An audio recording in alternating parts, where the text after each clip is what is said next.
पूजनीय संत समाज, सम्माननीय सज्जनों एवं देवियों, हमारे जीवन में 5 ज्ञानेंद्रियों के समान 5 कर्मेंद्रियां भी हैं। इनका भी हमारी शांति और अशांति, सुख दुख में बहुत बड़ा योगदान है। इसलिए साधक को इन कर्मेंद्रियों के प्रति भी बड़ी सजगता और सावधानी रखना चाहिए। इनके नाम हैं हाथ, पैर, मुख, लिंग और गुदा। इनके द्वारा जो भी किया जाता है वो स्थूल कर्म होते हैं, जिससे शरीर की रक्षा होती है और समाज परिवार का व्यवहार इससे उज्जवल होता है। इसलिए इन कर्मेंद्रियों के प्रति जो किए गए इनके कर्म हैं, इनको बड़ी सावधानी से हमें व्यवहार करना चाहिए। इनके अलग अलग कर्म हैं, इस पर हम थोड़ा विचार करते हैं। हाथ पर हमें सावधानी रखना चाहिए। कर्मेंद्रियों में प्रथम है हाथ। हाथ के द्वारा स्थूल बाहर के कर्म किए जाते हैं। कोई चीज़ को पकड़ना, छोड़ना, उठाना, धरना, तो ये हाथ का काम है। तो हाथ से सावधानी यही होना चाहिए कि नकारात्मक, विध्वंसात्मक हम कभी ना करें। हाथ के द्वारा किसी की हिंसा ना करें, हाथ के द्वारा किसी की चोरी ना करें, हाथ से किसी को मारे नहीं। इस प्रकार से कभी भी हाथ के द्वारा कोई गलत, अन्यथा और हिंसात्मक तथा पाप कर्म ना करें। ये हाथ के बुरे कर्मों का त्याग है। बल्कि इन्हीं हाथों से हम सकारात्मक, सृजनात्मक काम करें। हाथ से सेवा करें, दीन दुखियों की, रोगियों की, गरीबों की, संतों गुरुजनों की, माता पिता की सेवा करके हम अपने चित्त को शुद्ध कर सकते हैं। काम करेंगे हाथ से, लेकिन इसका फल तुरंत मन को मिलेगा, शांति का अनुभव होगा। इन्हीं हाथों से हम दान कर सकते हैं। इन्हीं हाथों से विनम्रतापूर्वक हम दूसरों का अभिवादन करें, दूसरों का प्यार मिलेगा। इन्हीं हाथों से गुरुजनों के चरण स्पर्श करेंगे, शांति का अनुभव होगा, कर्तव्य पूर्ण होगा। इसलिए हाथों का इस प्रकार उपयोग करके हम अपनी व्यवहार और परमार्थ को और मजबूत बना सकते हैं। दूसरी कर्मेंद्रिय है पैर। इसके प्रति भी सजग होने की आवश्यकता है। पैर से कभी भी किसी गलत जगह पर ना जाएं, जहाँ पर चोरी हो रही हो, शराब का सेवन किया जा रहा हो, हिंसा हत्या के कर्म किए जा रहे हों, दूसरों के प्रति, दूसरों के धन जन का हरण करने के लिए कोई कर्म किए जा रहे हों, पैरों से चल करके वहाँ कभी भी न जाएं। पैरों से चल करके अपने जीवन को बिगाड़ने और अशांति के पथ पर पहुँचने के लिए वहाँ कभी न जाएं।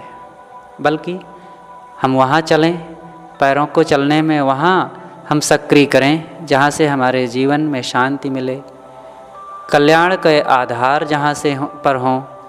ऐसे संत गुरुजनों के दर्शन, ऐसे आश्रमों में पहुँचना और जहाँ पर दीन दुखी लोग रह रहे हों उनकी सेवा करने के लिए पहुँचें। इस प्रकार से आत्महित, जनहित, समाज हित की दिशा में जहाँ भी हम जाते हैं वो सब पैरों को और ये इस कर्मेंद्रिय को पवित्र करके अपनी शांति साधना को मानो हम मजबूत कर रहे हैं। तीसरी कर्मेंद्रिय है मुख। मुख में 2 इंद्रियां हैं।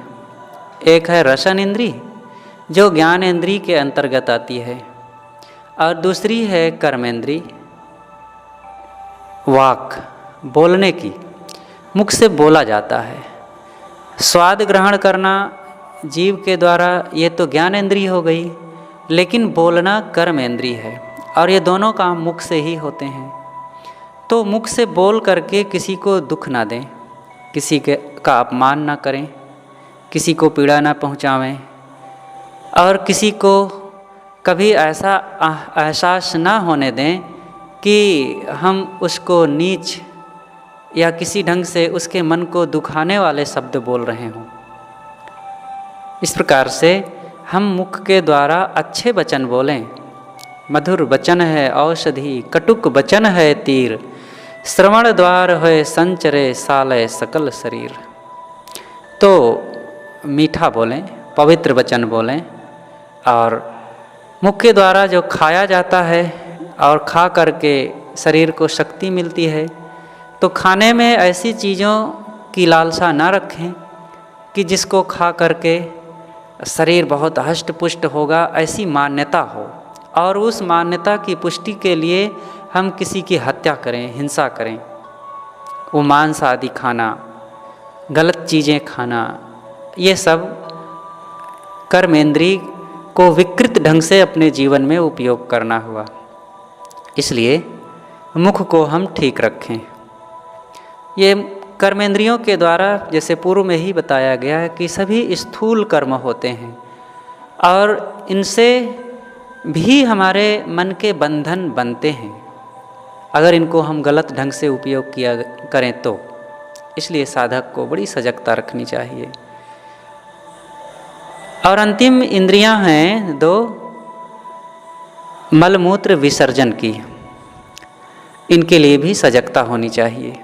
इनकी पवित्रता, साफ सफाई के लिए हम ध्यान रखें और सब प्रकार से अपने शरीर के अंगों को शुद्ध रखें। और इनका गलत स्पर्श करके या गलत ढंग से व्यवहार करके अपने मन को मलिन ना बनावें, समाज में विकृति ना फैलावें, तो मानो हमारा जीवन परमार्थ की ओर निरंतर आगे बढ़ रहा है। इन कर्मेंद्रियों के प्रति खूब सजगता होनी चाहिए और इनके द्वारा हम बुरे कर्मों को त्याग करके सदपथ पर चलने का निश्चय रखें और इनसे की हुई सेवा, पहुँचे हुए गंतव्य और बोली हुई वाणी, वो हमारी साधना शांति के लिए परम संबल बन सकते हैं। बस इनका हम अगर सदुपयोग करते रहें तो।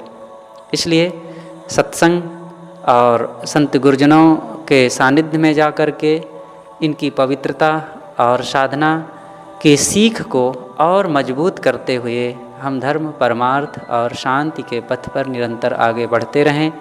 यही हमारे जीवन का उद्देश्य होना चाहिए। और इन्हीं कर्मों से, इन्हीं विचारों से, इन्हीं भावनाओं से स्वपर का कल्याण होगा और हमारा जीवन तथा समाज सब प्रकार से मंगलमय होगा। बस अपनी बातें यहीं पर समाप्त करता हूँ।